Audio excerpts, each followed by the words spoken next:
Kisah dua anak Ansor yang membunuh Abu Jahal. Sayyidina Abdurrahman bin Auf radhiyallahu anhu adalah seorang sahabat yang terkenal. Ia berkata, "Dalam perang Badar, ketika aku sedang berdiri dalam barisan perang, kulihat di samping kanan dan kiriku ada dua anak Ansor. Terlintas dalam pikiranku, seandainya ada yang di sampingku itu orang dewasa dan kuat, tentu lebih baik, karena bisa saling membantu saat diperlukan. Namun, yang kini ada di sampingku dua anak kecil. Bagaimana mungkin mereka dapat membantuku?" Ketika aku sedang berpikir demikian, salah seorang dari kedua anak itu memegang tanganku dan bertanya, "Paman, kenalkah paman dengan Abu Jahal?" Aku menjawab, "Ya, aku mengenalnya. Mau apa kalian dengannya?"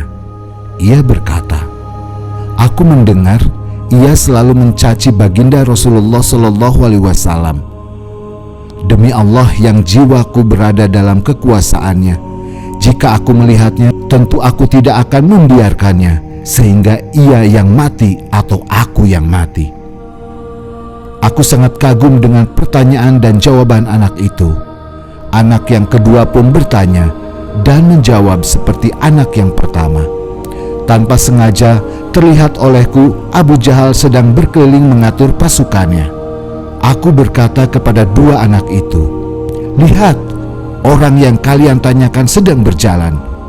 Mendengar ucapanku, kedua anak itu langsung melompat sambil menghunus pedangnya menyerang Abu Jahal, sehingga Abu Jahal dapat mereka jatuhkan. Dari hadis riwayat Bukhari. Kedua anak itu adalah Sayyidina Mu'adz bin Amr bin Jamuh dan Sayyidina Mu'adz bin Afra radhiyallahu anhum.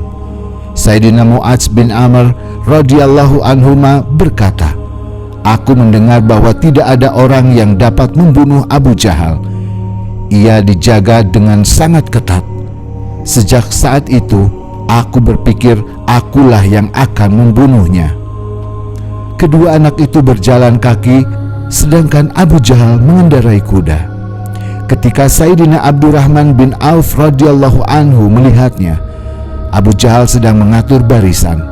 Kedua anak itu berlari mendekati Abu Jahal. Karena Abu Jahal mengendarai kuda, maka sulit menyerangnya secara langsung. Oleh karena itu, salah seorang anak itu menyerang kuda Abu Jahal dan anak yang lain menyerang kaki Abu Jahal. Dengan serangan itu, kuda pun terjatuh dan Abu Jahal juga terjatuh. Kedua sahabat kecil ini meninggalkan Abu Jahal dalam keadaan menggelepar, tidak dapat berdiri. Kemudian saudara mereka, Sayyidina Mu'awidz bin Afra radhiyallahu anhu pun datang. Karena khawatir Abu Jahal akan bangun dan lari, ia melumpuhkannya. Saat itu Abu Jahal belum terbunuh. Lalu datanglah Sayyidina Abdullah bin Mas'ud radhiyallahu anhu yang langsung memenggal kepala Abu Jahal. Sayyidina Mu'adz bin Amr radhiyallahu anhu berkata, "Ketika aku menyerang kaki Abu Jahal, anaknya Ikrimah sedang bersamanya. Ia menyerang pundakku sehingga tanganku nyaris terputus. Hanya tersisa sedikit kulit." Dari kitab Usudul Gabah. Kugantungkan tanganku di punggung dan selama sehari penuh aku berjuang dengan satu tangan saja. Ketika tanganku itu mulai terasa mengganggu gerakanku, kuinjak dan kutarik dengan kuat hingga putus, lalu kubuang. Dari kitab Khamis. Assalamualaikum warahmatullahi wabarakatuh.